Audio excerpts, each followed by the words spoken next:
ప్రసాద్ గారు, ఈరోజు పవన్ కళ్యాణ్ గారు ఎందుకింత నిర్లక్ష్యం చేస్తున్నారు ఈ కేసునంటే, గతంలో జనసేన ఆఫీసులో పనిచేసినటువంటి వ్యక్తి చెబుతున్నది ఏంటంటే, ఇప్పుడు ఇందులో టీడీపీకి సంబంధించిన వాళ్ళు చాలా కీలకమైన వాళ్ళు, అత్యంత సన్నిహితులు ఉన్నారు కాబట్టే ఈయన దీన్ని పక్కన పెట్టేస్తున్నారు. ముందుగా సాక్షి ప్రేక్షకులు నమస్కారం అండి. అలాగే ప్యానల్లో ఉన్న మిత్రులకి, మా గురువుగారికి ప్రత్యేక నమస్కారాలు. మీకు కూడా నమస్తే సార్. నమస్తే. ఒక్కటి మాత్రం నేను చెప్పగలను సార్, 6 నెలలు సావాసం చేస్తే వాళ్ళు వీళ్ళు అవుతారు, ఇది వాస్తవం. తర్వాత ఒక పార్టీ సిద్ధాంతం లేనప్పుడు ఏరు దాటిన తర్వాత బోడి మల్లన్న సిద్ధాంతమే నా సిద్ధాంతం అనుకుని నడుస్తున్న పవన్ కళ్యాణ్కి ఖచ్చితంగా పర్ఫెక్ట్ యాప్ట్ అంటారు. ఇక్కడ మీరు 3 విషయాలు, ఒకటి సుగాలి ప్రీతి విషయం ఒకటి, ఇవాళ వైజాగ్ స్టీల్ ప్లాంట్ విషయం ఒకటి, తర్వాత అక్కడ దాన్ని ఏమంటారు ఋషికొండ భవనాల విషయం. ఋషికొండ భవనాల విషయంలో నాకు తెలియక అడుగుతా సార్, ఈయన Nadendla Manohar and what capacity వెళ్ళారు, పోనీ మినిస్టర్ క్యాబినెట్ ఒక పాయింట్. రెండోది ఏంటంటే మీకు మాట చెప్తాను, కందులు దుర్గేష్ గారు ఏరి, కందులు దుర్గేష్ గారు కదా పర్యాటక శాఖ మంత్రి, వెళ్ళాలి కదా, ఆయన వెళ్ళకుండా వీళ్ళు ఎగేసుకొని పొగేసుకొని ఇంక పని పాటలేనట్టు ఆ బిల్డింగ్కి వీళ్ళెవరండి అసలు? ఫస్ట్ ఆఫ్ ఆల్ దీనికన్నా సూపర్ కాండక్ట్ సర్టిఫికేట్ ఇచ్చిన చంద్రబాబు గారు ఉన్నారు కదా, ఏమని ఇచ్చారు? ఏమని చెప్పారు? ఇది అద్భుతం, ఒక జర్మనీ అండ్ జపాన్ లా టెక్నాలజీస్తో కట్టింది, ఆ పైపెచ్చు మీరు ఇందాక లేదో గ్రావిటీ ఇవన్నీ చెప్పారు. మాకు అంత సైన్స్ చదువుకోలేము, మేము వెర్రి వాళ్ళం, అంత మేధా సంపత్తి ఉండదు. మాకు తెలిసింది ఏంటంటే, అరే బాబు గ్రావిటీతో సెక్రటరియట్లు కట్టినది ఎలా పడిందో ఒకసారి చూడండి, పైన బొక్క పడితే బొక్క బోర్లో దాని కిందన పడింది, దీనికి 2 కంపారిజన్లు పెడితే ఒకసారి చూసుకోమండి సెక్రటరియట్ ఎలా కూలిందో, అంటే పైన పెచ్చులు పడిందో, వర్షం నీళ్లు అంటే మీరు చెప్పిన దాంట్లోనే వాళ్ళకి ఎప్పుడు క్లూలు ఆన్సర్లు మీరే ఇస్తారు. నీళ్ళు అక్కడ పోసారు కాబట్టి పెచ్చులు ఇక్కడ పడ్డాయి, ఒక దెబ్బకి 2 పెట్లు అక్కడ సెక్రటరియట్లో వర్షం పడింది, పెచ్చులు ఊడిపోయాయని మీరు చెప్పిన సాక్షి న్యూస్ని బేస్ చేసుకుని దీన్ని ఇలా చేస్తే అన్న దానికి చూసారు, అక్కడ నీళ్ళు ఉన్న దగ్గర పెచ్చులు ఉన్న దగ్గర నీళ్ళు లేవు. కానీ ఇక్కడ ఇది చూడు బాబు, పెచ్చులు నీళ్లు ఒకేసారి ఊడొడతాయి. ఈ బొమ్మలో చూడండి, పెచ్చులు నీళ్లు ఒకేలా పడతాయి. జూమ్ ఇన్ చేసుకోవడానికి గమనించండి, అట్లా చూపించండి. చూడండి, పైన పెచ్చులు కింద పెచ్చులు ఎలా ఉన్నాయి, కాంట్రడిక్షన్ ఏం లేదు. సో ఇది గమనించగలిగితే ఎప్పుడైనా సరే పెచ్చులు పడితే ఎడబడతాయి. గ్రావిటీల్లో మీరు గాలి వాన తుఫాను ఉదూ తుఫాన్లు వచ్చినా ఆ గాలికి అంత దూరం వెళ్ళదు, అంటే క్లోజ్డ్ సర్క్యూట్. దాని చేత వీళ్ళిద్దరూ వెళ్ళిన దానికి చంద్రబాబు నాయుడు గారు ఇచ్చిన స్టేట్మెంట్ ఏంటి, జర్మనీ అండ్ జపాన్ టెక్నాలజీస్తో అతలాకుతలం అయిపోయిన వాతావరణాలకు కూడా ఇది చెల్లించదు, అంత పర్ఫెక్ట్ బిల్డింగ్. కానీ ఏ మాట కామాట చెప్పాలి, ఎర్రిబాగులేడు పవన్ కళ్యాణ్. కాంట్రాక్ట్ సర్టిఫికేట్ ఇవ్వడంలో జగన్మోహన్ రెడ్డికి ఈయన మించిన లేడు. మీకు తెలుసో తెలీదు, ఆ రంగులకు 3,000 కోట్లు 4,000 కోట్లు అంటే ఇదే పవన్ కళ్యాణ్ చిన్నపిల్లని చేసి 199.50 కోట్లే ఖర్చు పెట్టారని చెప్పించారు అసెంబ్లీ వేదికగా. ఇప్పుడు ఇది ప్రభుత్వ భవనం అని అథెంటికేషన్ ఇచ్చారు. నిన్నదాకా తపేలా ఛానల్లోనూ ఈ తెలుగుదేశం వాళ్ళు మాట్లాడేది జగన్మోహన్ రెడ్డి గారి ప్యాలెస్ అని. జగన్మోహన్ రెడ్డి గారు కట్టుకున్నది అనుకుంటే ఆయన ఇల్లు ఏవైతే వీళ్ళకి ఎందుకు ఇంకా కాంట్రాక్ట్ సర్టిఫికేట్ ఎవరు ఇచ్చినట్టు? అంచేత కాంట్రాక్ట్ సర్టిఫికేట్లు ఇవ్వడానికి ఎరుబోగలాడు కాదు సార్ మీరు అన్నట్టు పవన్ అసలైన. ఇప్పుడు అసలైన కథ ఏంటంటే, ఆంధ్రప్రదేశ్ రాష్ట్రం అంటే నేను సమైక్య రాష్ట్రం గురించి చెప్తున్నా. పౌరుషాలు, మనుషులకి రక్తం లేదా, కారం రాసుకోండి, కారం నువ్వు రాసుకోవయ్యా, కారం ఒంటికి రాసుకొని సిగ్గుతో ఇంత కారం ముద్దలు 4 తిను. ఎందుకంటే పౌరుషాల గడ్డ ఆంధ్రప్రదేశ్.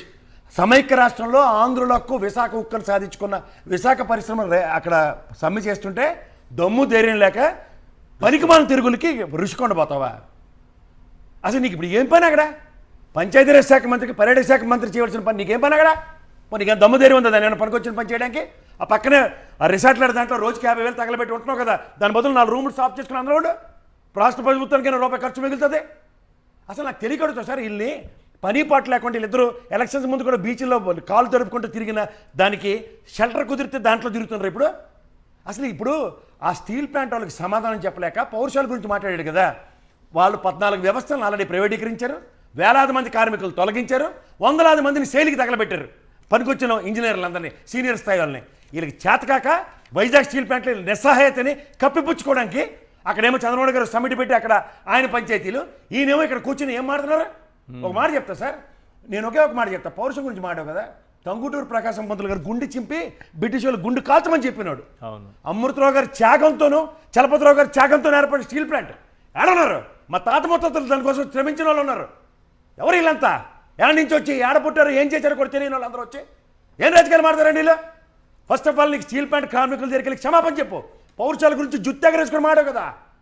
పౌరుషం అంటే చెప్తాను నీకు. రెండో పౌరుషం గురించి, ఈ త్యాగాల ఫలితంతో సమైక్య రాష్ట్రంలో మీకు ఎలాగో చేత కదా, జహాపన దేహి మీ కింద ఊడిగం చేస్తారు రాజకీయాలు కాదు. జగన్మోహన్ రెడ్డి చేసింది నరేంద్ర మోడీని విశాఖ నడిబొట్టులో కూర్చోబెట్టి ప్రధానమంత్రి గారిని ఈ రాష్ట్ర పరిశ్రమ ఏదైతే ఉందో తొలగిద్దామన్నా అమ్ముదామన్నా నేను దీన్ని ఎలా పరిరక్షించుకోవాలో నాకు తెలుసు. సమైక్య రాష్ట్రంలో తెలంగాణ ప్రభుత్వం కూడా సహాయ సహకారాలు అందించింది దానికి ఆనాడు కేసీఆర్ ప్రభుత్వం. ఏమైనా ఉంటే మేము కూడా చూసుకుంటామని.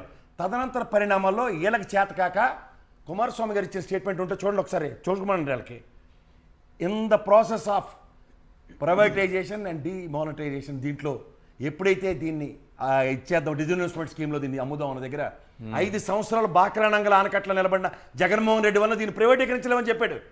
మీ ప్రభుత్వంలోనే 14 నుంచి 19 దాకా. ఫర్ యువర్ ఇన్ఫర్మేషన్, మీ చేతకంతనం అప్పుడే కూడా మొదట్లో కూటమి కట్టిన తర్వాత జట్టు పీసులు చేసుకునే రాజకీయం ఉంది కదా మీది. అప్పుడే ఒరిస్సా మంత్రికి వీళ్ళై ఎన్ఎండిసి నుంచి వచ్చే ముడిసరుకుని నిరోధించి మేజర్ లాసెస్కి ఇంకర్ చేసింది వీళ్ళే. మీ ట్రాక్ రికార్డ్ చెప్తా, నీకు ఎలాగో చేత కాదు, ఏమీ తెలీదు. నిన్ను ఎలా వాడుకుంటారో మాట చెప్పమంటారా? 57 ప్రభుత్వ రంగ సంస్థలు పనిచేసిన మా గురువు ఉన్నాడు అక్కడ. 57 పైచీలక ప్రభుత్వ రంగ సంస్థలను బూడిదపాలు చేసి రియల్ ఎస్టేట్ చేసినాడు చంద్రబాబు నాయుడు. ఎక్కడైనా ఇంకా ఈ టర్మ్లో కూడా దాన్ని బతకనివ్వకుండా చేయడానికి వేసిన బాట్లకి పిల్లికెలక సాయంలో వస్తావా? ఏం తెలుసు నీకు? అవగాహన రాజ్యంతో చేస్తున్న రాజకీయాలకి పెచ్చులు ఓడిపోయింది. ఇప్పుడు ప్రయారిటీగా నీకు చేతకెట్ల దాంట్లో ఏం చేయాలో ఓ పర్యాటక శాఖ ఎవరికైనా కాంట్రాక్ట్ ఇస్తే కూడా చేస్తాడా? బిల్డింగ్ 4 ఎక్కడి నుంచి వస్తారండి వీళ్ళందరూ? నాకు అర్థం కదా. ఏ పని పట్టలేదా? ఓ పక్క రేషన్ కార్డులు ఇస్తున్నారు, నాదెండ్ల మనోహర్ గారికి పని లేదా? దుర్గేష్ గారిని ఎందుకు తీసుకెళ్ళా? ఆయనే కదా పర్యాటక మంత్రి. ఈ లేకుండా పెచ్చిలేసి ఈ కథా స్క్రీన్ పై దర్శకత్వం ఎవరిస్తున్నాడు మీకు? వీళ్ళిద్దరికి ఏం పని అక్కడ? ఎందుకు వెళ్ళారు ఇప్పుడు? కానీ వాళ్ళిద్దరు వచ్చేంత వరకు కూడా ఆ కుప్ప అలాగే పెచ్చులున్న కుప్పను పక్కకి అట్లా సైడ్ కి అలాగే ఉంచడం.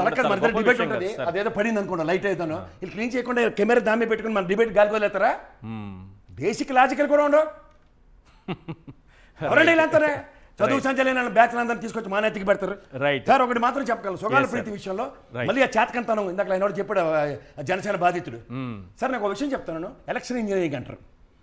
ఏమీ తెలియనప్పుడు అవకాశవాదక రాజకీయంగా సొంత పెత్తనం వెలగబెట్టింది 19 నుంచి 24 సొంత పెత్తనమే కదా ఆ కమ్యూనిస్టులను చిన్నపిల్లలు చేసి.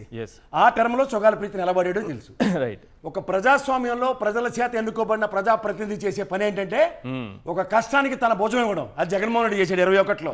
ఏమని 5 ఎకరాల భూమి వ్యవసాయం చేసుకోవడానికి, 5 సెంట్ల భూమి ఇల్లు కట్టుకోవడానికి అలా ఆయనకి ఉద్యోగం ఇచ్చాడు ప్రభుత్వ రంగంలో. ఇది పేసినోడికి మాట్లాడడం మానేసి చేతకాక 5 సంవత్సరాల పాటు చిన్న గులకరాయి తగిలి దెబ్బ తగిలితే కూడా దాని మీద సింపతి అంటే సుగాల ప్రీతి లేనప్పుడు ఇప్పుడు ఎందుకు నోరు పడిపోయింది? ప్రాంప్టింగ్ రాని 2 ఎమ్మెల్యేలు, మా విజయ్ మా మిత్రుడే బొలిశెట్టి సత్యనారాయణ గారు వెనక ప్రాంప్టింగ్ ఏంటి తెలుసా? బొలిశెట్టి శ్రీనివాస్ గారు, సారీ ఏలూరు ఎమ్మెల్యే, మాజీ జడ్పీ చైర్మన్ ఆయన. ఆయనతో చెప్పిస్తున్నారు ప్రాంప్టింగ్ ఏంటని. సార్ 5 ఎకరాలు మనమే ఇచ్చాం, 5 ఎకరాలు ఇచ్చాం. ఆవిడ అవకాశవాద రాజకీయాలు. ఏంటి అవకాశం? బేసిక్ లాజిక్ ఉందో లేదో చెప్పడానికి ఇంకోటి చెప్పడం. చదువు సంజయ్ లేనోడు మాట్లాడే మాటలు. ఆవిడ అడుగుతుంది నాకు న్యాయం చేయండి అనే ఏ విషయంలో అడుగుతుంది తెలుసా? సుగాలి ప్రీతిని చంపిన హంతకులకి శిక్ష పడాలి అని మరిమాలుకుంటుంది ఆవిడ. అంతే కదా. అందుకని ప్రభుత్వ పరంగా చేయవలసిన న్యాయానికి చంద్రబాబు నాయుడు అర్థించట్లేదు, అతనితో ఏమీ కాదని ఆ రోజే తెలిసిపోయింది ఆవిడకి. That conspiracy in the year of 2007లో జరిగినప్పుడు 17 to 19 ఆ టర్మ్లో ఆల్మోస్ట్ 2 years ఉన్న ప్రభుత్వం అధినేతకి అడగకుండా తలాతోకలో నేను పవన్ కళ్యాణ్ అడిగితే ఏం సాధించి ఏమి ఇస్తున్నాడో చెప్పాలని సరే ఏమీ చేయలేక కనీసం దాని మీద అవగాహన కూడా తెచ్చుకోకుండా కేవలం ఎలక్షన్స్కి ఒక పెపే స్లోగన్లా వాడుకున్న అవకాశవాద రాజకీయ అధికారమే కాంక్షగా అధికారం దక్కించుకోవడానికి వాడిన ఇన్స్ట్రుమెంట్స్ కింద దాన్ని అభివర్ణించండి. ఇలాంటి వాళ్ళకి సమాజంలో ఏ ప్రాతిపదిక మీద కార్వాన్లో ఉన్న వాళ్ళకి కార్వాన్ బయటకు వచ్చి పెచ్చులు ఎక్కడ పడతాయి గ్రావిటీ కూడా తెలియని వాడికి ఏమని చెప్తారో సార్ చెప్పండి. ఒక్కసారి ఇదే అమరావతిలో కేంద్ర రాష్ట్ర ప్రభుత్వాల సమన్వయంతో కట్టిన సచివాలయం ఆ రోజు పడిన పెచ్చులు నీటి మీద మాట్లాడిన ఉదంతం ఉందా? అప్పుడు మాట్లాడలేదు. అప్పుడు పెగలని వాళ్ళు ఇప్పుడు ఎందుకు పెడుతున్నాయి? ఏ ప్రాంతం కదా 1200 కోట్లు అవి. ఓ ముఖ్యమంత్రి ఇచ్చిన కాంట్రాక్ట్ సర్టిఫికేట్ కూడా కాలం రాదు. Contradiction diversion politics. ఒకసారి కార్మికులు ఎందుకు కలలేదని అడుగుతారని ఏడపోయాడు అక్కడికి పిల్లలు పర్యాటక శాఖ మంత్రికి.